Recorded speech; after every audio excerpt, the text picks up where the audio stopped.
আমি আপনার কাছে বোঝাচ্ছিলাম, লক্ষ্য করে দেখা যায় তাহলে নামাজ পড়তে গেলে কোরআন লাগে না হাদিস লাগে। আমি তো স্বীকার করেছি নামাজ পড়তে গেলে কোরআন লাগে 2%, কিন্তু হাদিস লাগে 8%। আরো যদি বলি আরো নবীর হাদিসের পার্সেন্টটা আরো বাড়বে, ওটা আমার বলার অবকাশ নেই।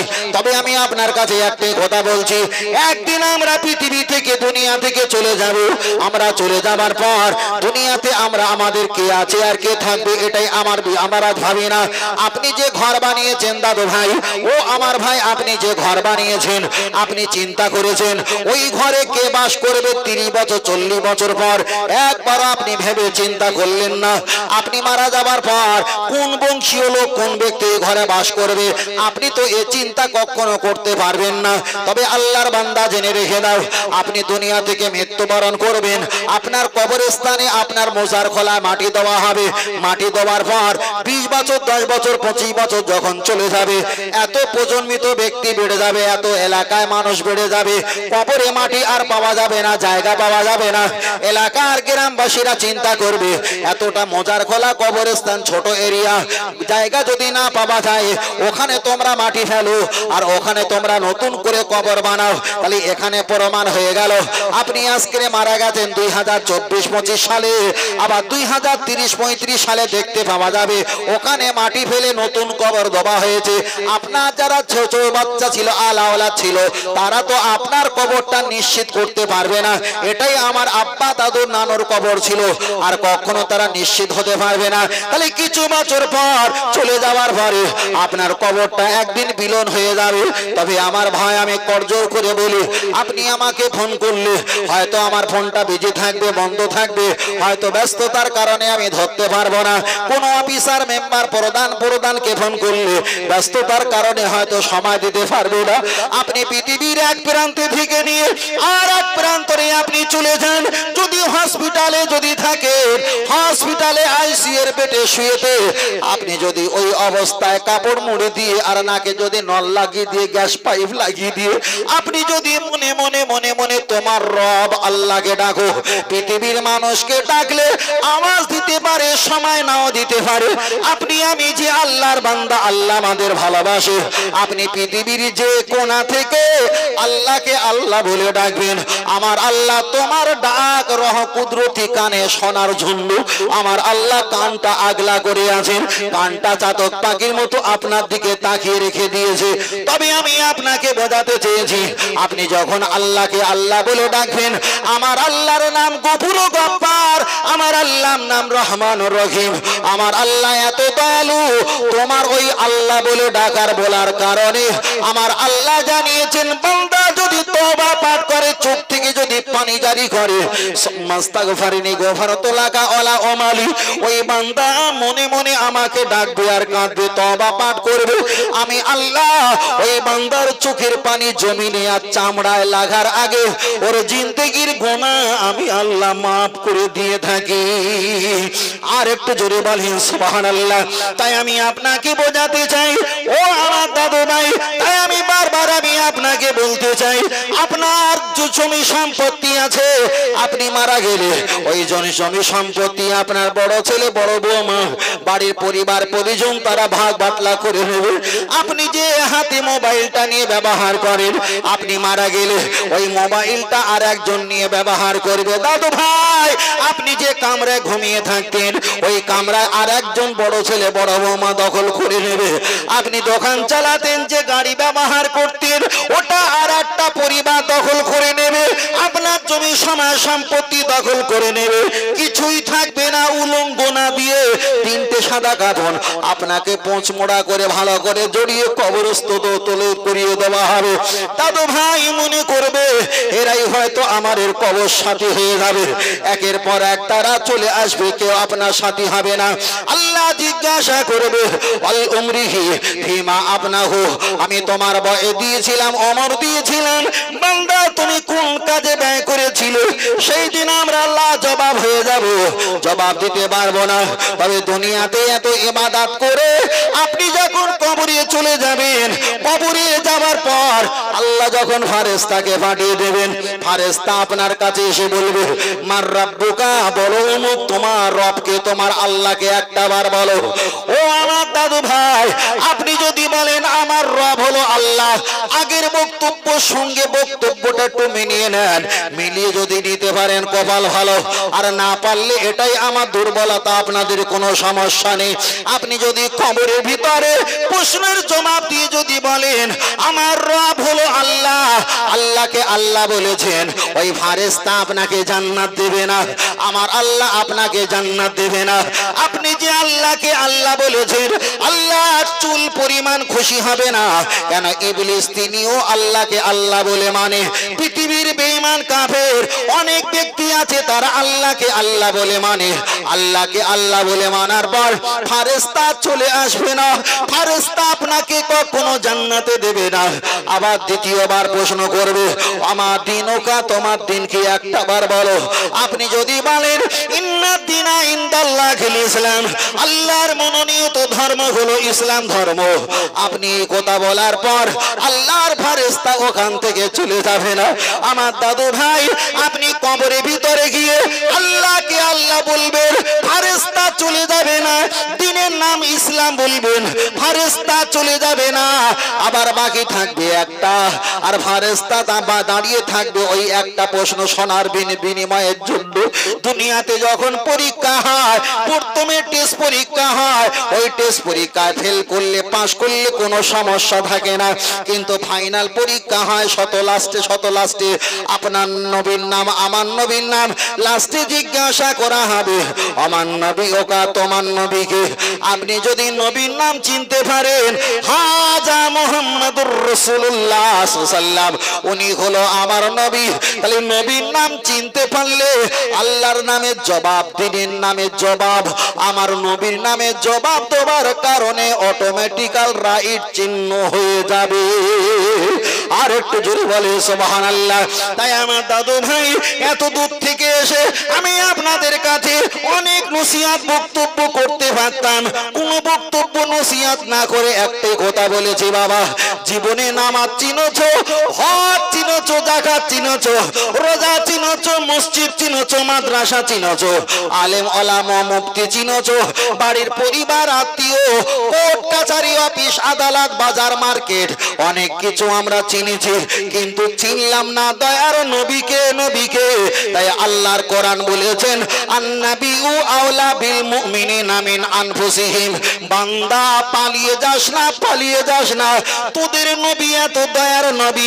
আন্নাবিউ বিল আওলা বিল মুমিন, আন্নাবিউ আওলা বিল মুমিনিনা মিন আনফুসিহিম, আমি আল্লাহ তোদের নবী তোদের জাহানের চাইতে আরো কাছে হাজির করিয়ে দিয়েছি।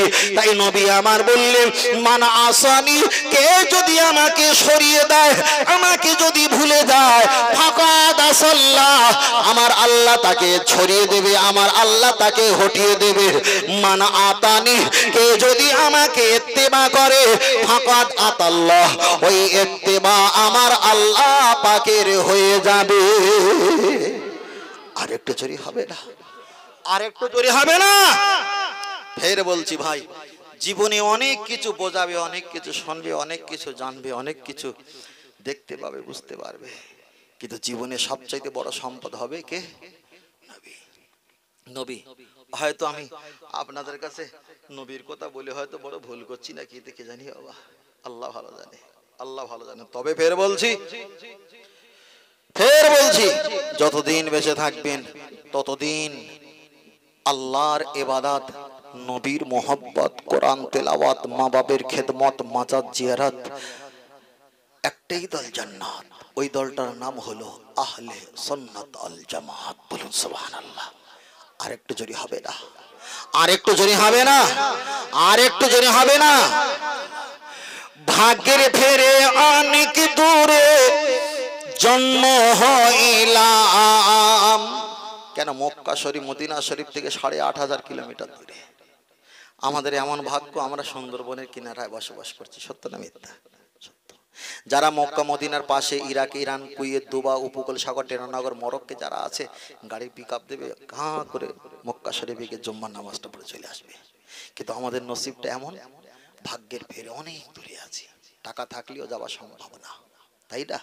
অনেক খড়কুটো আছে, তাই মাঝে মাঝে বলি ভাগ্যের ফেরে অনেক দূরে জন্ম হইলাম, নবীর কাছে গোলামদের লাখো সালাম।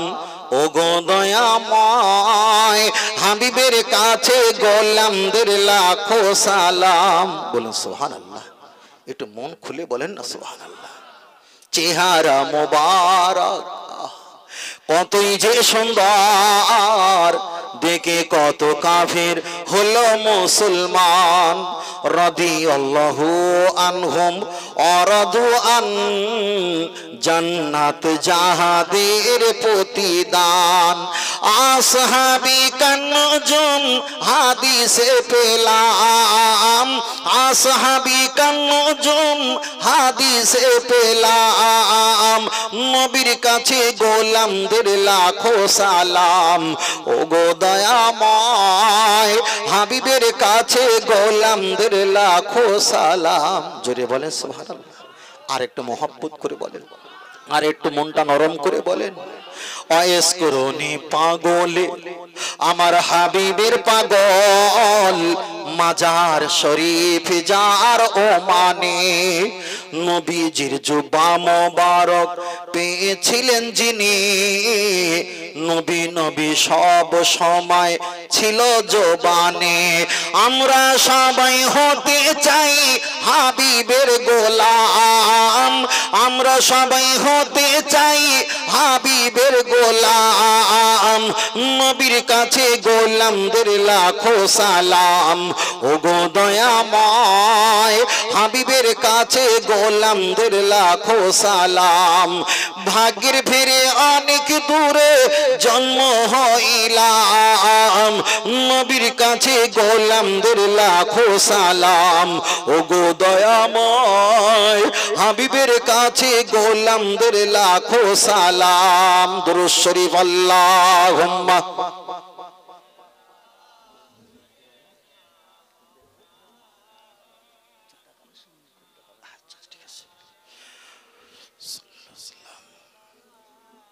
সাল্লাল্লাহু আলাইহি ওয়াসাল্লাম। আলোচনা কি অসুবিধা হচ্ছে নাকি বাবু? তা আপনাদের হাল চেহারা দেখে আমার যেন কিরাম কিরাম লাগতেছে, আরো টেনশন লাগতেছে না, ওর আরো টেনশন বেশি লাগতেছে, বুঝলেন না? এটা তাকবীর নারে তাকবীর। সব সময় ভেবে রাখবেন, খেয়াল রাখবেন, শিখিয়ে দেই একটু মাঝে মাঝে না দোকান চেঞ্জ করবেন, তাহলে কে 900 গ্রাম বাটকার আর কে 1 কেজি বাটকার ধরা যাবে। একই দোকানে মাল খেলে তাহলে সারা দিন বললেন আমার হুজুর ঠিক, আমার হুজুর ঠিক, এটা বোকামো কাজ, এটা বোকামো কাজ। সর্বসময় এক ইমামের পিছনে নামাজ না পড়ে একটু মাঝে মাঝে 3-4টে মসজিদ ত্যাগ করে একটু ইমামের পিছনে নামাজ পড়েন, কার কিরাত কোরআন পড়া কতটা সহি, কতটা মানে শুদ্ধ সুন্দর বুঝতে পারবে, বুঝলেন না? আমি তো একই ইমামের পিছনে নামাজ পড়ে বারবার, তখন মনে হয় যে এইটি যা হচ্ছে মানে কোরআন হয়তো এইরকম ভাবে পড়তে হয়, মনে হচ্ছে কোরআন এইভাবে পড়তে হয়। ফের বলছি বাবু, হয়তো আমি আপনাদের কাছে নতুন এসেছি, আপনারা একটা দোকানের মাল খান আর বিভিন্ন দোকানের মাল খান। আজকের যে দোকানের মাল আপনাদের দিচ্ছি, এই দোকানের মালটা ভেজাল আছে বলে মনে হয়? একদম নির্ভেজাল। ফের বলছি, যদি মনে করেন যে ভেজাল আছে, ফের বল দুর্বলতা আমার, দুর্বলতা আপনাদের না। দুর্বলতা এটা আমার, হয়তো আমি বোঝাতে পাচ্ছি না, এটাই আমার দুর্বলতা, কিন্তু দুর্বলতা আপনাদের নয়। তার কারণ হলো ভালো সেলার হলে একটু খারাপ জিনিসটাও বিক্রি করতে পারে, আর যদি সেলার ভালো না হয় দামি জিনিসটাও বিক্রি হওয়া সম্ভব না। তাহলে নিশ্চয়ই সেলার হিসাবে আমি ভালো না, তাই দিতে পারছি না। দুর্বলতা আমাদের, আমার আমার আমার আমার ও এক বছর মানে এক বছর আমার দিকে কথা বলছি, আমার দিকে বলছি, আমাদের কথা বলছি না, চলে এগিয়ে যাই। তাহলে আমি আপনার কাছে প্রমাণ করে দিলাম, কবরের ভিতরে 3টে প্রশ্ন কে বলেছেন খমসা 5টা, কে বলেছেন রুবা 4টে, অধিকাংশ মাশহুর মত হলো 3টে। তাহলে তার ভিতরে আমরা লাস্টে পেয়েছি আমার নবী ইউকা, তোমার নবীকে। নবীর নাম যখন বলেছি ফেরেশতা আস্তে আস্তে চলে যাবে না থাকবে। আল্লাহর নাম বলেছি ফেরেশতা যায়নি, দিনের নাম বলেছি ফেরেশতা যায়নি। নবীর নাম যখন বলেছি ফেরেশতা চলে গেছে। আমি প্রথম বক্তব্য দিয়ে বলেছিলাম মুসিবতে পড়লে আল্লাহর কাছে যদি আগে চাইতে হয়, নবীর সাহাবারা মুসিবতে পড়ে সকালবেলা নবীর দরবারে এসেছিল। আল্লাহর ঘর মসজিদে নববীতে তারা যায়নি, নবীর দরবারে এসেছিল। তার কারণ নবী বলেছেন আমি বেঁচে আছি, আমি বেঁচে থাকার পর আমার উম্মতের সমস্যা হলে আমি তাদের কোরআন হাদিস দিয়ে রাস্তা দেখিয়ে দেব। ওই রাস্তা চললে আল্লাহ আর নবী পাবে। আমার অবর্তমানে যারা শায়েখ, যারা ওয়ারাসাতুল আম্বিয়া হাক্কানি আলেম মাশায়েখ, ওদের কাছে গেলে ওরা কোরআন হাদিস দিয়ে আল্লাহ আর নবী পাওয়ার রাস্তাটাই দেখিয়ে দেবেন। জোরে বলে ছিল এই দুটো, ছিল এই দুটো। চলেন আর আগিয়ে যাই। আজকের বারে হলো কি বার? বৃহস্পতিবার নাকি? আলহামদুলিল্লাহ বৃহস্পতিবার। আল্লাহর নবী হাদিস শরীফে বললেন কেউ যদি জুমার রাত অথবা জুমার দিন, মানে এটা হলো জুমার রাত, আর কেউ যদি জুমার দিন মৃত্যুবরণ করে আযাবুল ফিতনাতিল কবর, নবী বললেন তার কবরে আযাবের ফিতনা থেকে আল্লাহ তাকে মুক্তি প্রদান করে দেয়। যদি বলেন তবে আমি আপনাকে বোঝাতে চেয়েছি আজকে হলো বৃহস্পতিবার, আগামীকাল মানে কয়েক ঘন্টা পরে, হয়তো আধা ঘন্টা পরে হয়ে যাবে শুক্রবার। এবার আমি আপনার কাছে একটাই বলছি দাদা ভাই, কিয়ামত হবে শুক্রবারে না সোমবারে না শনিবারে? বলেও বিবাদে হবে। প্রথম থেকে যখন সব উল্টো হচ্ছে আর এখনো যে সোজা হবে এর কোনো গ্যারান্টি আছে নাকি? প্রথম থেকে তো উল্টো হচ্ছিল, উল্টো না ভুল বুঝিয়ে রাখা হয়েছিল, সেটা একটু সোজা করে দেওয়া হচ্ছিল। রুটি একদিকে ছেঁকা হচ্ছিল 30, 40, 60 বছর, এবার একটু উল্টে দিয়েছে। উল্টে তাপটা খাকে, একদিকে তাপ খাওয়া আর অপর দিকে তাপ খাওয়া, দুটোই দেখ যে কাজ জ্বালা বেশি, কোনটা ঠিক আর কোনটা বেঠিক। আল্লাহ। এবার আমি আপনাকে বলছি শুক্রবারে কিয়ামত হবে না শনিবারে না রবিবারে না সোমবারে না বুধবারে, শনিচারে তো আর পীর মঙ্গল বুধ জুমারাত জমা, কোন সপ্তাহের ভিতরে কোন বারে কিয়ামত হবে? তবে আমি আপনার কাছে বলছি আমাদের সমাজে একটা আলোকিত হয়ে আছে কিয়ামত হবে কোন মাসে। আমরা চট করে বলে ফেলি কিয়ামত হবে মুহররম মাসে। আবার যদি হুজুর জিজ্ঞাসা করে কিয়ামত হবে ক তারিখে, তখন আমরা বলি 10 তারিখে। আমরা যদি বলি কোন সময়, আমরা বলবো কোন বারে, তখন বলবে শুক্রবারে।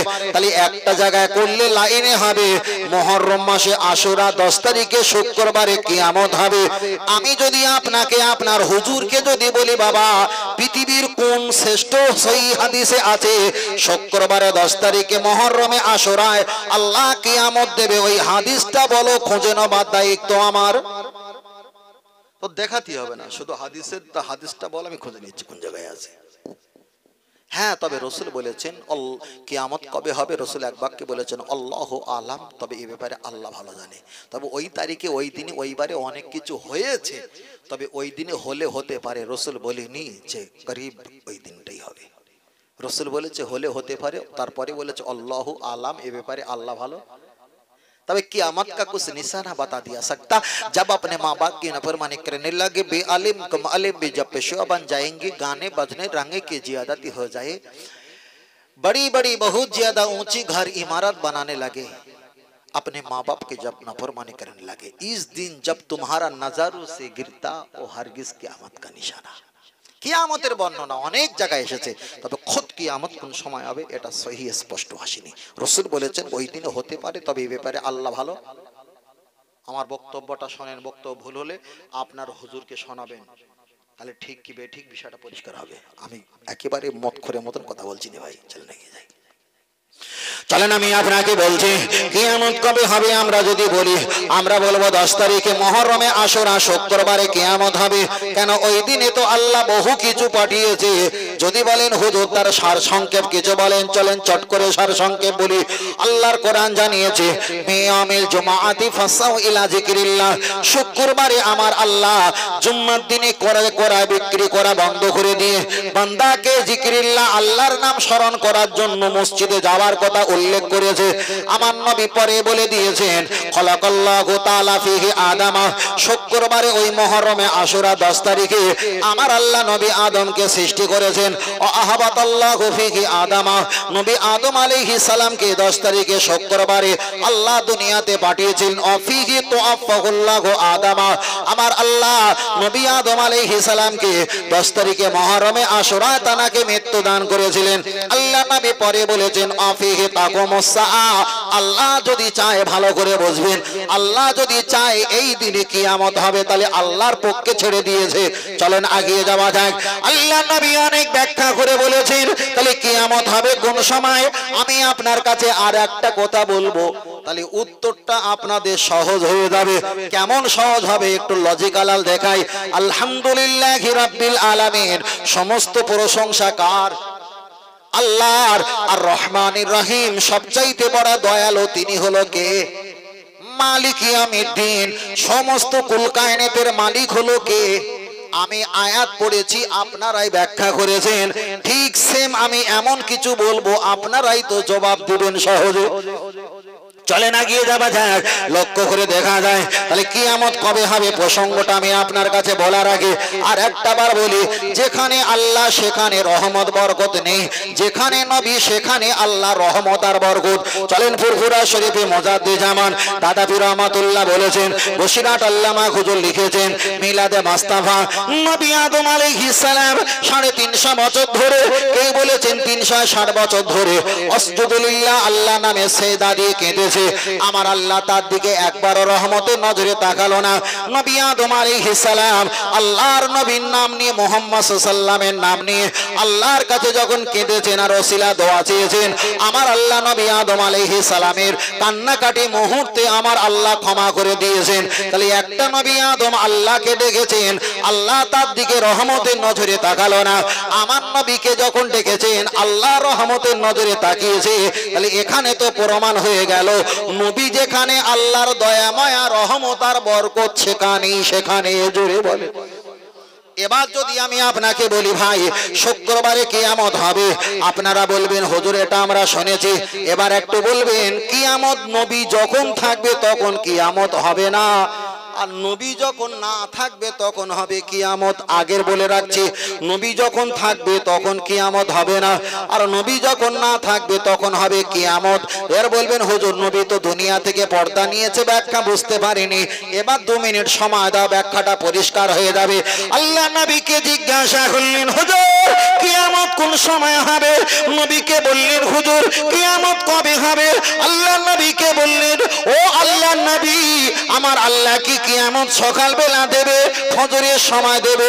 আল্লাহ নবী বললেন আমার আল্লাহ সকালে কিয়ামত দেবে না, সকালে ফজরের 2 রাকাত ফরজ নামাজ আল্লাহর নামে তোমরা পড়বে। 2 রাকাত ফরজ নামাজ আল্লাহর কাছে পড়ার আগে আমি নবী আমার দিকে তাকিয়ে 2 রাকাত সুন্নাত লাগে, সুন্নাতে রাসূলুল্লাহ তাআলা, আমি নবী আমার নামে 2 রাকাত সুন্নাত লাগে। তাহলে যে সকালে আমি নবী আছি ওই সকালে যদি আল্লাহ কিয়ামত দেয়, আমি নবী আমাকে অপমান করা হবে, আমি নবী রহমত, ওখানে গজব কিয়ামত নাই। তাহলে নবী আল্লাহর নামে 2 রাকাত ফরজ নামাজ পড়ার আগে নবীর নামে 2 রাকাত ফজরের 2 রাকাত সুন্নাত আগে পড়তে হয়। তাহলে নবী ওখানে আছে, আমার আল্লাহর কিয়ামত গজব নাই নাই নাই। আরেকটু জোরে হবে না, আরেকটু জোরে হবে না। ও আল্লাহর নবী আপনি বলেন হুজুর আল্লাহ কি জোহরে কিয়ামত দেবে? আমার নবী বললেন আল্লাহ জোহরে কিয়ামত দেবে না, জোহরে 4 রাকাত ফরজ নামাজ পড়ার আগে তোমার নবীর দিকে তাকিয়ে 4 রাকাত জোহরের ফরজের আগে 4 রাকাত সুন্নাত পড়তে হয়। তাহলে তোমার নবী আছে, ওইখানে কিয়ামত দিলে অপমান করা হবে, আল্লাহ কিয়ামত দেবে না। আমার নবীকে আবার বললেন হুজুর আল্লাহকে আসরে কিয়ামত দেবে? আল্লাহর নবী বললেন আল্লাহ আল্লাহ আসরে কিয়ামত দেবে না। আল্লাহ আসরে কিয়ামত কেন দেবে? 4 রাকাত ফরজ নামাজ পড়ার আগে 4 রাকাত সুন্নাতে গায়ের মুআক্কিদা সুন্নাত পড়তে হয়। আমি নবী ওই জায়গায় আছি, আল্লাহ কিয়ামত দিয়ে আমাকে অপমানিত করবে না। আল্লাহ আসরে কিয়ামত দেবে না। আগে বলেছিলাম নবী যেখানে নাই সেখানে গজব, নবী যেখানে আছে সেখানে আল্লাহ রহমত। জোরে বলেন, চলে না গিয়ে যাওয়া যাক। আল্লাহ নবীকে পরে বললেন, হুজুর আল্লাহ কি এশায় কিয়ামত দেবে? নবী বললেন না, আল্লাহ এশায় কিয়ামত দেবে না। এশায় 4 রাকাত ফরজ নামাজ আল্লাহর নামে পড়ার আগে তোমার নবীর দিকে তাকিয়ে 4 রাকাত সুন্নাত নামাজ পড়া লাগে। ওখানে আমি নবী আছি, রহমত আল্লাহর বরকত আছে, ওখানে কিয়ামত গজব নাই। তাহলে সকালে ফরজ বেঁচে গেছে নবীর সুন্নাতের কারণে, জোহর বেঁচে গেছে সুন্নাতের কারণে, আসর বেঁচে গেছে সুন্নাতের কারণে, এশা বেঁচে গেছে নবীর সুন্নাতের কারণে। ইমাম সাহেবরা নামাজি হয়, ইমাম সাহেবরা বলে দেন, আলেম ওলামারা বলে দেন, বাবা নামাজ পড়ো নামাজ পড়ো। আর মসজিদের মেম্বারের পাশে একটা বোর্ড লাগানো আছে, কটায় আজান হয়, কটায় জামাত হয়, কটায় ওয়াক্ত হয়, একটা বোর্ড লাগানো আছে। ওই বোর্ডে লেখা আছে আসরের পরে মাগরিবের আগে যাওয়া ওয়াক্তে নামাজ পড়বে না, এটা নিষেধাজ্ঞা জারি করা হয়েছে। তার কারণ হলো আসরের পরে মাগরিবের আগে যাওয়া ওয়াক্তে নামাজ পড়া মাকরুহ, পড়লে গুনাহ হবে, গুনাহ হবে। তাহলে এত ওয়াক্তে সুন্নাত পড়লে আল্লাহ কিয়ামত দিলে না। আসরের পরে মাগরিবের ওয়াক্তের সূর্য লাল হলে ওই সময়টা হলো যাওয়া লাগতো, ওখানে নামাজ পড়া আল্লাহ নবী নিষেধাজ্ঞা জারি করেছে। নবী বললেন, ও সাহাবীরা, আল্লাহ যদি কিয়ামত দেয় আসরের পরে মাগরিবের আগে আমি নবী আমার কোনো সুন্নাত নাই, আল্লাহ রহমত আর বরকত দয়াময়া ওই মাগরিবের আসরের আগে মাঝখানে নাই, যাওয়া লাগতো। ওই জন্য নামাজ পড়া নিষেধাজ্ঞা জারি করা হয়েছে। তাহলে এত ওয়াক্তে কিয়ামত হবে না শুধু নবী সুন্নাত থাকার কারণে, আর কিয়ামত হবে আসরের পরে মাগরিবের আগে নবীর সুন্নাত না থাকার কারণে, নামাজ না থাকার কারণে। তাহলে প্রমাণ হয়ে গেল নবী নাই যেখানে আল্লাহর গজব আর কিয়ামত সেখানে, নবী আছে যেখানে আল্লাহ রহমত আর বরকত থাকবেই সেখানে। আরেকটু জোরে হবে না, আরেকটু জোরে হবে না। ফের বলছি ভাই, কোরআন হাদিসের অনুকূলে বক্তব্য নসিহত শুনতে হবে। যদি পারা নাম্বার পৃষ্ঠার নাম্বার দিয়ে ওয়াজ করি আপনারা মনে করবেন হুজুর বিশাল কিছু, তাহলে একটুখানি পানি দেন বাবু, একটুখানি 30 সেকেন্ড একটু ভোলটা ভাঙিয়ে দিই। 30 সেকেন্ড, 30 সেকেন্ডে ভোলটা ভাঙিয়ে দেই। কোরআন শরীফ শিখতে গেলে কত, যদি একটা ইমাম সাহেব হুজুরের কাছে কোরআন শরীফ যদি পড়ে, আমাদের ছেলেরা মেয়েরা এখন কোরআন শরীফ নর্মালে শিখতে সময় লাগে নিম্ন সংখ্যা কতদিন লাগবে? ওই 3 মাস 4 মাস।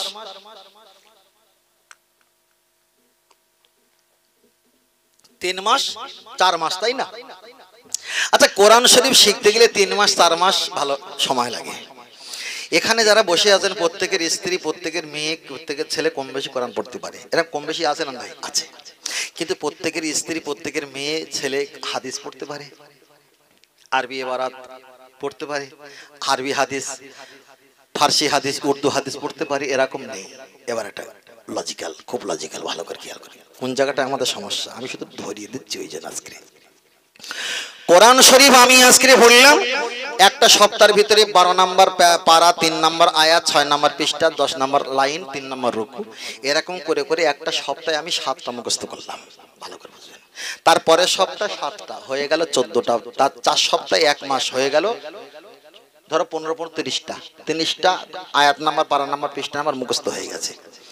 এখন এই 30টা আয়াত নাম্বার, পারা নাম্বার, পৃষ্ঠা নাম্বার যখন মুখস্থ হয়ে গেছে, এইটা নিয়ে যদি আমি ওয়াজ করি, সাধারণ ছেলেরা সূরা ফাতিহা পড়তে পারে না। সাধারণ ছেলেরা কোন আয়াত, কোন পারা, কোন আয়াত জীবনে চিনতে পারে বলে মনে হয়? তাহলে 60টা আয়াত মানে কম না, ওটা অনেক ব্যাপার। 60টা আয়াত যখন পারা নাম্বার, পৃষ্ঠা নাম্বার মুখস্থ হয়ে গেছে, এই ওয়াজ যদি আমি সারা জায়গায় করি, ও মনে হচ্ছে পৃথিবীর কারো ক্ষমতা নেই ধরার মতন। কেন? হুজুর তো কোরআন দেওয়াজ করতেছে, কিন্তু হুজুর একই পানি সারা জায়গায় দিচ্ছে। আমি কথা বোঝাতে পারিনি? একই পানি সারা জায়গায় দিচ্ছে। ওই 30টা আয়াত যে পারা নাম্বার, পৃষ্ঠা মুখস্থ আছে, ওই পানি সারা জায়গায় গাছে ঢেলতেছে, গাছে ঢেলতেছে। ফের বলছি, কোরআন শরীফে 30টা আয়াত দিয়ে ওয়াজ করা যতটা সহজ, এখানে বসে 2 ঘন্টা শুধু নবীর পক্ষে 2 ঘন্টা হাদিস দিয়ে ওয়াজ করা অতটা সহজ না। যদি বলেন সহজ, আজকের ওয়াজ করিয়েছি, কালকের ওয়াজ করো ভিন্ন রূপে, পরশু ওয়াজ করো ভিন্ন রূপে, শুধু থাকবে শুধু হাদিসের অনুকূলে। কেন কোরআনের জন্মর আগে হাদিসের জন্ম, আমাদের জন্মর আগে নবী জন্ম। ঈমান আনতে গেলে কোরআন পড়তে নেই, কোরআন পড়তে হয় না, হাদিস পড়তে হয়।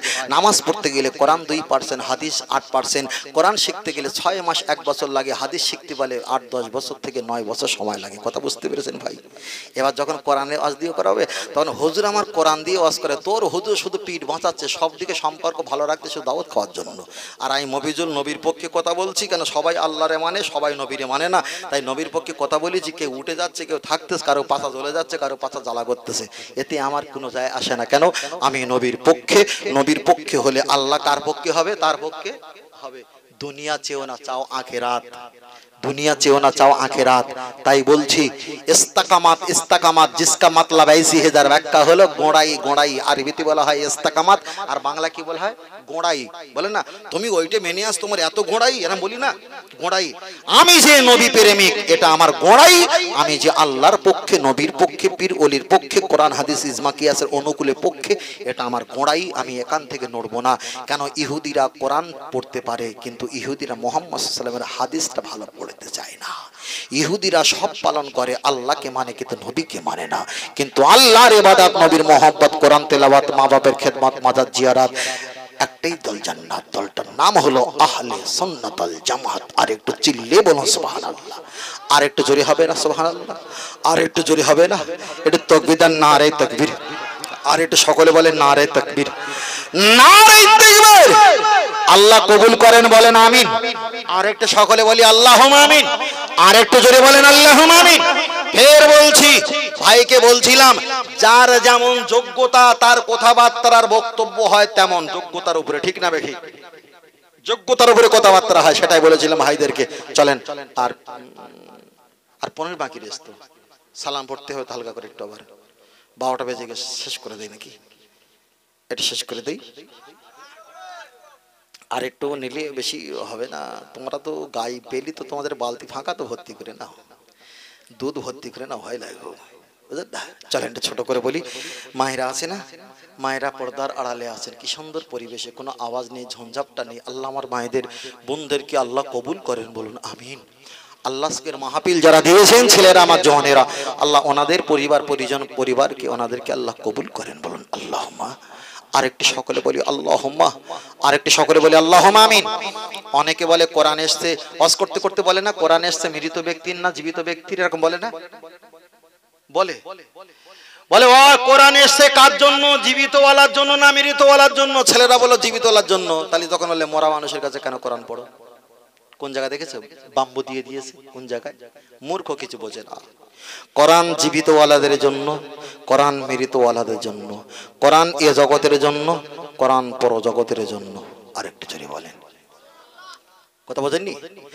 রাসূল বলেছেন, কেউ যদি কোরআন শরীফ পাঠ করে, সূরা মুলক 29 পারা সূরা মুলক, তাবারাকাল্লাযী বিয়াদিহিল মুলক ওয়া হুয়া আলা কুল্লি শাইইন কাদির আল্লাযী খালাকাল মাউতা ওয়াল হায়াতা লিয়াবলুয়াকুম আইয়ুকুম আহসানু আমালা। এমন করে যদি কোরআন শরীফের সূরা মুলক তেলাওয়াত করে একটা কবরবাসীর সম্মুখে দাঁড়িয়ে, রাসূল বলেছেন 4 হপ্তাহ মানে 1টা মাস তার কবরে আযাব আল্লাহ মাফ করে দেন। এবার বলেন, কোরআন জীবিত মানুষের জন্য না মৃত মানুষের জন্য? রাসূল বলেছেন ফারাফা ইয়াদাইহি, তোমরা যখন হাত তুলে দোয়া চাইবে, কোরআন তেলাওয়াত করো। হুজুর আমরা নব মুসলিম পড়তে পারি না, পড়নেওয়ালা ব্যক্তি দিয়ে পড়িয়ে নাও। হুজুর তাও পারি না, তোমরা যা পড়ো তোমরা সেটাই আল্লাহর নামে বকশে দাও। আল্লাহর কোরআনের খাতিরে, কোরআনের বরকতে তোমার আব্বা মায়ের কবরে আযাবকে আল্লাহ ঠান্ডা করে দেবেন। জোরে বলে, কোরআন জীবিত ওয়ালার জন্য না মৃত ওয়ালার জন্য? এবার হচ্ছে সবার জন্য, সবার জন্য, সবার জন্য। ফের বলছি, রাসূল বলেছেন কিয়ামতের দিন যারা কোরআন তেলাওয়াত করেছে, কোরআন অপরকে শিখিয়েছে, নিজে শিখিয়েছে, আল্লাহর নবী বলেছে এই কোরআন শরীফটা শাফাআতি আল্লি আসহাব। আল্লাহর নবী বলেছেন কোরআনটা তার জন্য পরকালে শাফাআতের জন্য আল্লাহর কাছে দাঁড়িয়ে যাবেন। আর একটু জোরে বলেন, কোরআন দুনিয়ার উপকার করে না পরকালে উপকার করে? পরকালে উপকার করে। বুঝলেন না? আল্লাহ নবী পরে বলেছেন, ও আমার সাহাবীরা জেনে রেখে দাও, তোমরা কোরআন শরীফ তেলাওয়াত করেছো আলহামদুলিল্লাহ ভালো, তোমরা কোরআন শরীফ পাঠ করো, আর কোরআন শরীফ পাঠ করে তোমাদের আব্বা মা যারা মারা গেছে তাদের জন্য বকশে দাও, তাদের জন্য মাগফিরাত করে দাও। মাগফিরাতে বকশে দিয়ে দিলে আল্লাহ নবী বলেছেন একটা অক্ষরে 10টা নাকি, যিনি পড়বে তার 10টা, যিনি শুনবে তার 10টা, যা সওয়াব দেবে আল্লাহ চাইলে তারও 10টা। আল্লাহ নবী বলেছে এই কোরআনের বরকতে আমার আল্লাহ উভয় পক্ষে দুনিয়া আর পরকালে তাদের জন্য আল্লাহ কল্যাণ আর কল্যাণ দান করে দেয়। আল্লাহ নবী পরে বলেছেন কোরআন শরীফ যিনি তেলাওয়াত করবে আর এই কোরআন শরীফটা পরকালে তার জন্য শাফাত হয়ে দাঁড়িয়ে যাবে। আল্লাহ নবী পরে বলেছেন হুদাল্লিল মুত্তাকিন, মুত্তাকিনদের জন্য কোরআন হলো হেদায়েতের পথ। কিন্তু আমি ফের বলছি, কোরআন আসার আগে নবী এসেছে, নবী দুনিয়াতে এসেছে, মেয়েরাজ গেছে, তারপরে আল্লাহ নামাজ দিয়েছে। নবী দুনিয়াতে এসেছে, পাহাড়ে গেছে, তারপরে আল্লাহ কোরআন দিয়েছে। কোরআন আসার আগে নবী এসেছে, কোরআন নামাজ আসার আগে নবী এসেছে। এর মাঝখানে অনেক বছর কেটে গেছে, নবীর হাতে হাত দিয়ে সাহাবারা কবে হাতে হাত দিয়ে কলেমা পড়ে মৃত্যুবরণ করেছেন। চোখেও কোরআন দেখতে পেল না, কানেও নামাজ শুনতে পেল না, তারা নবীর হাতে হাত দিয়ে কলেমা পড়ে মারা গেছে। কোরআন পানি, নামাজ পায়নি, পেয়েছে নবীকে, এখন জান্নাতি না জাহান্নামী? কোরআন পায়নি, নামাজ পায়নি, পেয়েছে কাকে? নবীকে। জান্নাতি না জাহান্নামী? পেঁচ লাগালে না মাথা চক্কর খেলবে, মাথা চক্কর খেলবে। শুধু ফকটিয়া বললে হবে না, ফের বলছি চলেন আগিয়ে যাও। ছোট্ট করে একটুখানি বলি, চলেন আমরা আপনার কাছে একটাই কথা বলি, আমরা যখন মোনাজাত করি আর মোনাজাত করার সময় আমরা মোনাজাত করার সময় হাত তুলে দোয়া করি, আল্লাহ আব্বা জানের রূহ পাকে পৌঁছে দাও, আম্মা জানের রূহ পাকে পৌঁছে দাও, দাদা জানের রূহ পাকে পৌঁছে দাও, অমুক পীর সাহেব অমুক ব্যক্তির দরবারে পৌঁছে দাও। আমরা এতগুলো ব্যক্তির 14 গোষ্ঠীর নাম ধরে ধরে সওয়াব পৌঁছাই না, পৌঁছাই না? এটা ছেড়ে কথা বলো না ভাই, আল্লাহ পৌঁছাই তো। কেউ যদি বলে তোমরা হাত তুলে আল্লাহ পাকের দরবারে মোনাজাত করো, 14 গোষ্ঠীর নাম ধরে তোমরা মোনাজাত করো, নবী তো এমন কোন 14 গোষ্ঠীর নাম ধরে মোনাজাত করেনি। আপনারা বলবেন তাই তো, তাই তো, সেই তো, কি হলো হুজুর ঠিক বললো, তাহলে মনে কি করা যায়? আমি আপনার কাছে বলছি, লক্ষ্য করে দেখা যায় আপনি কোরআন পড়ে ব্যাখ্যা করতে করে কখনো ব্যাখ্যা করতে পারবেন না। কোরআন ব্যাখ্যা করতে গেলে হাদিসে আসতে হবে, আর হাদিস মানে তো হলো আবার নবী, যার কাছে আল্লাহ, যার কাছে কোরআন, যার কাছে জান্নাত আমার আল্লাহ হাজির করে দিয়েছে। এবার আপনি যদি বলেন হুজুর ফুরফুরা ও হুজুররা ওয়াজ নসিহত করে, 24 পরগনার অনেক পেশিলার আলেমরা ওয়াজ নসিহত করে, ওরা 14 গোষ্ঠীর নাম ধরে হাওড়া, হুগলি, মেদিনীপুর, 24 পরগনা, পুরুলিয়া, বাঁকুড়া, দিনাজপুর, আহমেদাবাদ, নাগপুর, কানপুর, শিলচর, গুয়াহাটি, তেজপুর, বিভিন্ন আজমির, বগদাদ শরীফের হুজুরদের নাম ধরে ধরে সওয়াব পৌঁছায়। মক্কা শরীফে তো এমন করে তো নাম ধরে সওয়াব পৌঁছায়নি। মদিনা শরীফে আমি 9 বছর কাজ করলাম, কেউ বলবে সেখানে তো এমন করে নাম ধরে মোনাজাত করে সওয়াব পৌঁছায়নি। এখন তারা ঠিক করছে না, আমরা ঠিক করছি। এখন তাদেরটা যদি ঠিক হয় আমাদেরটা ভুল, আর আমাদেরটা যদি ঠিক হয় তাদেরটা ভুল, কিন্তু হিসাব বলে তাদের তো ভুল হওয়া স্বাভাবিক নয়, ভুল হওয়া আমাদের পক্ষে সম্ভব। কিন্তু চলেন আমি আপনার কাছে একটা হাদিস বলি, আল্লাহ নবী বলেছেন 3টে কাজে তোমরা দেরি করবে না। 1 নাম্বার হলো আন্নাল মারআতা ইযা বালাগাতিল মাহিদা, একটা মেয়ে যখন সাবালক সাবালিকা হয়ে যাবে তার বিবাহের ব্যবস্থা করো, আর দেরি করো না। জোরে বলেন। নবী আমার পরে বললেন, আল্লাহ নবী বললেন বালহুম ইউসাল্লুনা, যখন নামাজের সময় হয়ে যাবে দেরি করো না, তাড়াতাড়ি নামাজের জন্য হাজির হয়ে যাও। আল্লাহ নবী পরে বললেন আমাইতেনা, কোন ব্যক্তি যদি মারা যায় তার দাফন কাফনের জন্য তোমরা সুব্যবস্থা করো। আল্লাহ নবী দাফন কাফনের জন্য সুব্যবস্থা করে জানাজা নামাজ পড়বে। আমাদের মাকসুদ ছিল কি, আমরা বাপ মা, দাদা দাদি, নানা নানি, পীর মাশায়েখ, আব্বা আম্মা অমুক জনার নাম ধরে ধরে সওয়াব পৌঁছায়। হাদিসে আছে কি না, এটাই হলো তার ব্যাখ্যা। নবী আমার জানাজা নামাজ পড়ছেন, জানাজা নামাজ পড়ার ভিতরে একটা তাকবীর দিতে হয়। আল্লাহ নবী তাকবীর দিয়ে ওই দোয়াটা যখন পড়ছেন, আল্লাহুম্মা গফিরলি, আল্লাহ আপনি ক্ষমা করে দাও, আমার আল্লাহ বললেন আমার হাবিব মুহাম্মদ সাল্লাল্লাহু আলাইহি ওয়াসাল্লাম ক্ষমা হবে না। ক্ষমা হবে না। আল্লাহ নবী জিজ্ঞাসা করলেন, আল্লাহ কেন ক্ষমা হবে না? আমার হাবিব তুমি বলছো আল্লাহুম্মা গফিরলি, আল্লাহ ক্ষমা করো, আমি বলছি ক্ষমা হবে না। তার কারণ পৃথিবীতে কোটি কোটি ধর্মের মানুষ আছে, তুমি ক্ষমা চাইলে আমি ক্ষমা করব ওটা হতে পারে না। ইসমু তুমি নাম বলো, আল্লাহ কাদের নাম বলবো? তোমায় যারা ভালোবাসে, অতএব তুমি যাদের ভালোবাসো তাদের নাম বলো। জোরে বলে, আর একটু জোরে হবে না? আল্লাহ নবীকে আল্লাহ শিক্ষা দিচ্ছে নাম ধরে ধরে দোয়া করা যাবে কিনা। আল্লাহ নবী এবার দোয়া করলেন, আল্লাহুম্মা গফিরলি, আল্লাহ আপনি ক্ষমা করে দাও। আল্লাহ বললেন ইসমু, ইসমু তুমি নাম বলো। নবী এবার নাম বলা শুরু করলেন, হাইয়িনা আমাইতিনা, আল্লাহ যারা হায়াতে আছে, যারা মৃত হয়ে গেছে এদেরকে ক্ষমা করে দাও। আল্লাহ বলছেন আমি ক্ষমা করে দিলাম।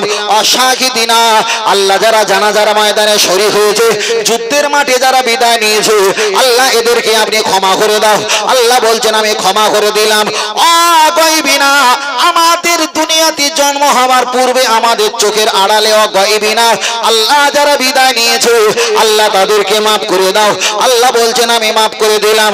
অসাগিরিনা, যারা ছোট বাচ্চা দুনিয়া থেকে মৃত্যুবরণ করেছে ওদেরকে ক্ষমা করো। আল্লাহ বলছেন ক্ষমা করলাম। অকাবিরিনা, যারা বয়স্ক ব্যক্তি মারা গেছে ওদেরকে মাফ করো। আল্লাহ বলছেন মাফ করে দিলাম। অজাকারিনা ও উনসানা, আমাদের মায়েরা, আম্মারা, বোনেরা, চাচি আম্মারা, খালা আম্মারা, আল্লাহ যারা দুনিয়াতে বিদায় নিয়েছে তাদেরকে ক্ষমা করো। আল্লাহ বলছেন আমি ক্ষমা করে দিলাম। আল্লাহুম্মা মান আহইয়াইতাহু মিন্না ফাহিহি আলাল ইসলাম, দুনিয়াতে যারা ইসলাম নিয়ে বেঁচে আছে আল্লাহ তাদেরকে ক্ষমা করো। আল্লাহ বলছেন আমি ক্ষমা করে দিলাম। ওমান তুআফাইতাহু, যারা মারা গেছে, শুধু মারা গেলে হবে না, ফাতাফাহু আলাল ঈমান, যারা ঈমান নিয়ে মারা গেছে আল্লাহ তাদেরকে ক্ষমা করো। আল্লাহ বলছেন ক্ষমা করে দিলাম। তাহলে নবী সাধারণ দোয়া চাইছিল, আল্লাহ বলছে চলবে না, নাম বলো তোমায় যারা ভালোবাসে, অতএব তুমি যাদের ভালোবাসো তাদের নাম বলো, আমি নাম ধরে ক্ষমা করব। তাহলে আল্লাহ নবীকে শিখিয়েছে নাম ধরে। নবী আবাল বনিতা, ছোট বড়, কিশোর কিশোরী, দরমিয়ান প্রত্যেকের জন্য নাম ধরে দোয়া চেয়েছেন। তাই ফুরফুরা দাদা পীর রহমাতুল্লাহ আলাইহি আমাদের শিক্ষা দিয়েছে, ফারাফা ইয়াদাইহি, তোমরা যখন হাত তুলে দোয়া চাইবে তোমাদের আব্বা মা, দাদা দাদি, নানা নানি, শিক্ষক, ওস্তাদ তাদেরও নাম ধরে আল্লাহর কাছে ক্ষমা চাইবে। কেন নবী করেছে আমরা করছি, কেন নবী হলো আমাদের শিক্ষক। জোরে বলে, আর একটু জোরে হবে না? আর কেউ যদি বলে দেয় মক্কা শরীফে এত বছর ছিলাম সেখানে নাম ধরে ধরে দোয়া করিনি, তোমরা দোয়া করছো কোন হাদিসে আছে? বলাটা সহজ, কিন্তু জবাব দেওয়াটা অতটা সহজ নয়। চলেন ছোট করে বলি, আপনাদের ধৈর্য হারিয়ে যাচ্ছে, খুব সংক্ষেপ করে আরেকটা ছোট করে বলছি। আমরা কবরে মাটি দেই, মা মৃত ব্যক্তির বুকের উপরে মাটি দেই, আমরা বাঁশের উপরে মাটি দেই। মাটি দেওয়ার সময় কেউ কেউ বলেছে মিনহা খালাকনাকুম ওয়া ফিহা নুঈদুকুম ওয়া মিনহা নুখরিজুকুম তারাতান উখরা, এই দোয়াটা পড়া কোনো কোরআন হাদিসে নেই বলেছে। যারা বলেছে তারা এক আধ কলকে গাঁজা খায়নি, 2-4 হাজার কলকে গাঁজা খেয়েছে। কথাটা বুঝতে পেরেছেন? নবী মুহাম্মদ সাল্লাল্লাহু আলাইহি ওয়াসাল্লাম, তার একটা ছেলে ছিল, ছেলেটার নাম ছিল ইব্রাহিম। ইব্রাহিম বলে বাচ্চাটা মৃত্যুবরণ করেছিলেন। নবী তখন হায়াতে বেঁচে আছেন। দোনো আইদিয়াকুম, দুটো হাতের উপরে আল্লাহ নবী নিজের সন্তানকে বসে শুবিয়ে নিয়ে কবরস্থের ভিতরে তিনি শাহিত করলেন। আর তিনি মাছটা দিয়ে, খাজুর দেখা যায় চাটাই দিয়ে তিনি মাটি দিলেন। বিসমিল্লাহির রহমানির রহিম, মিনহা খালাকনাকুম ওয়াহিদা ওয়া ফিহা নুঈদুকুম 2 বার ওয়া মিনহা নুখরিজুকুম তারাতান উখরা 3 বার। নবী নিজের ছেলে ইন্তেকালের পরে তিনি নিজে নুরানি হাত দিয়ে, রহমতের হাত দিয়ে মিনহা খালাকনাকুম বলে দাফন কাফন মাটি দিয়েছিলেন। কেউ যদি বলে এটা দেওয়া যাবে না, ওটা তাদের নবী বারণ করতে পারে, কিন্তু খোদ নবী মুহাম্মদ সাল্লাল্লাহু আলাইহি ওয়াসাল্লাম তিনি দিয়েছেন, আমরা দেই কেন? আমরা হলাম সুন্নাতে রাসূলুল্লাহ। বলুন সুবহানাল্লাহ। আরেকটু জোরে হবে না? আপনাদের এলাকায় হয়তো এত বেকাঠেরি সিং বেকা এখন আল্লাহর ওলি এখন ঢোকেনি, হয়তো আসবে 2-4 বছর পরে আসবে, এসে ফেসাং লাগাবে, তখন বলে সূরা ফাতিহা কোরআন শরীফের কোনো আয়াত না, এসে ফেসাং লাগাবে, অনেক কিছু করবে, বলবে হাত তুলে মোনাজাত করা যাবে না, দলবদ্ধ হয়ে সমবেত হয়ে হাত তুলে মোনাজাত করা যাবে না। ওরা বলবে শুধু বোখারি বোখারি বোখারি, বোখারিতে দাঁড়িয়ে প্রস্রাব করার কথা বলা হয়েছে। এখানে কে প্লেন চেপেছেন বাবু? কেউ আছে এখানে? প্লেন অনেকে হয়তো থাকতে পারে। আমি কম বেশি 22-23 বার ফ্লাইটে প্লেনে আপ ডাউন করেছি। প্লেনে যদি আপনি যান, যে গেট দিয়ে উঠছেন পাকার ডানা আছে না, ডানাটা হচ্ছে তেলের ট্যাঙ্কি। যে ডানা থাকে না, ওই ডানা হচ্ছে তেলের ট্যাঙ্কি, বুঝতে পেরেছেন? ওই ডানা তেলের ট্যাঙ্কি, ডানার পাশ দিয়ে যখন আপনি দরজাতে ঢুকবেন তখন বাম সাইডে এলসিডি, পিছনের টয়লেট। ওখানে গিয়ে দেখবেন এমন পেন সাহেবেন বসা আছে, বসাও যাবে না, ভালো করে দাঁড়ানো যাবে না। আপনার ওখানে 4-5 রকমের টিস্যু রাখা রয়েছে, নরম পাতলা, ভিজে শুকনো শক্ত, মেয়েদের ছেলেদের জন্য। ওখানে আপনার দাঁড়িয়ে প্রসাব করতে হবে। আপনি যদি বলেন মোবাইলের সামনে ক্যামেরা পিছনে ক্যামেরা তুলে ফেসবুকে দিলে তো সমস্যা, কিছু করার নেই। ওখানে আপনাকে দাঁড়িয়ে প্রসাব করতে হবে। 1500 বছর পূর্বে আমার নবী দাঁড়িয়ে প্রসাব করেছিলেন। সাহাবারা জিজ্ঞাসা করেছিলেন, ইয়া রাসূলুল্লাহ, আপনি দাঁড়িয়ে প্রসাব কেন করলেন? আল্লাহ নবী বললেন, আনা বুইস্তু মুআল্লিমান, আমি তো তোমাদের শিক্ষক। বলুন সুবহানাল্লাহ। আমি দাঁড়িয়ে প্রসাব করেছি এই কারণে, আমার যত উম্মতরা আসবে তারা পরিস্থিতি অনুকূলে যখন পরিত্রাণ না পাবে, তারাও যাতে দাঁড়িয়ে প্রসাব করে, তার জন্য আমি রাসূল দাঁড়িয়ে প্রসাব করে শিক্ষা দিয়ে গেলাম। জোরে বলে। তাহলে কেউ যদি বলে দাঁড়িয়ে প্রসাব করা বুখারীতে আছে, তুমি দাঁড়িয়ে প্রসাব ফেরো, ওটা কোন সময় দাঁড়িয়ে প্রসাব ফেরেছে এটাও দেখতে হবে তো। কথা বোঝেন না বাবা? সেই আগে বলেছিলাম না, ওই ডক্টরের দোকানে সব ঔষধ খেলে জীবন বাঁচবে না, সব হাদিস পালন করলে জীবন বাঁচবে না। নবী বিবাহ করেছে 9টা, 11টা, 13টা, কিন্তু কোরআন বলেছে ফানকিহু মা তাবা লাকুম মিনান নিসাই মাসনা ওয়া সুলাসা ওয়া রুবা, 4টে বিয়ে করার কথা বলেছে, কিন্তু রাসূল করেছে 9টা, 11টা, 13টা। আর আপনি বলেন কোনটা মানবেন? কোরআনটা মানলে নবী রাগ করবে, নবীরটা নিলে কোরআন রাগ করবে, কোনটা নেবে? কিন্তু নয়, নবী যেটা করেছেন এটা করলে জাহান্নামে যেতে হবে। নবী যেটা করেছেন আবার করতেও বলেছেন, সেটাই করলে আপনি জান্নাত পাবেন। যদি বলে অনেকে বলে না নবী যেটা করেছেন আমরা সেটা করব, এটা রং।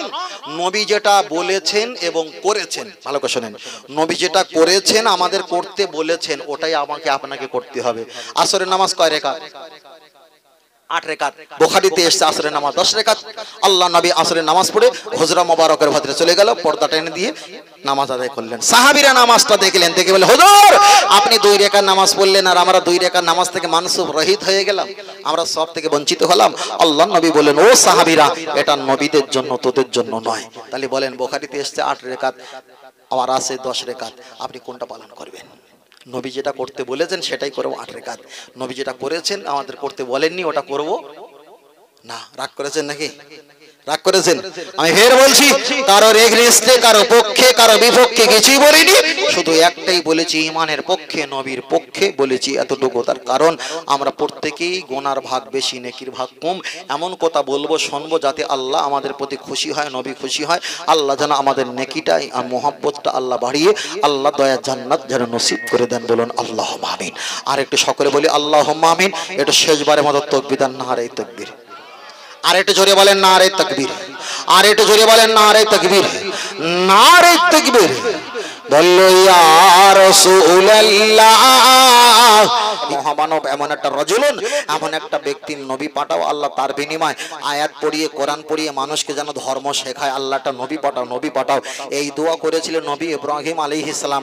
আর আপনি যদি মোনাজাতে বলেন রব্বানা আবআস ফীহিম রাসূলাম মিনহুম ইয়াতলু আলাইহিম আয়াতিক, আপনিও নবী ইব্রাহিমের মতন আর একটা নবীর আসার জন্য আপনি দোয়া করছেন। আর রাসূল বলেন আমি শেষ নবী, আমার পরে আর কোনো নবী আসবে না। তাহলে কোরআন শরীফের ওই আয়াত পড়ে দোয়া করলে আপনার ঈমান থাকবে। আপনি আর একটা নবীর জন্য আল্লাহর কাছে দরখাস্ত করেছেন, কথা ঠিক না বেঠিক?